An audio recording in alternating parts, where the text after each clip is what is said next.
এই পর্বের নাম মনের অন্দরমহল। ভালোবাসা অনেক সময় শব্দে আসে না, আসে চুপচাপ অনুভবে।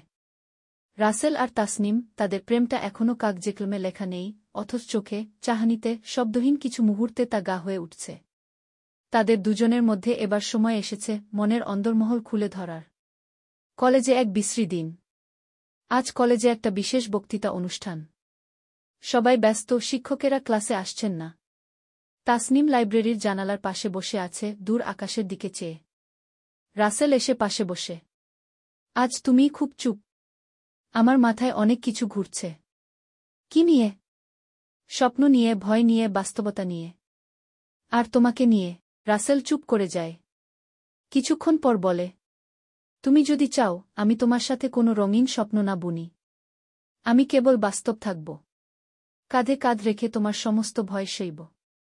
তাসনিম মাথা নিচু করে বলে, তুমি জানো আমি কবিতা লিখি মাঝে মাঝে? আমি জানতাম না। আজ একটা কবিতা পড়াবে তোমায়। কিন্তু এই প্রথম কাউকে পড়াচ্ছি। তাসনিমের কবিতা। আমার ভেতর এক নদী বইছে। নাম না জানা, দিক না ধরা। কারো হাত ধরলে সে শান্ত হয়, আর তোমার হাতে সে থেমে গিয়েছিল।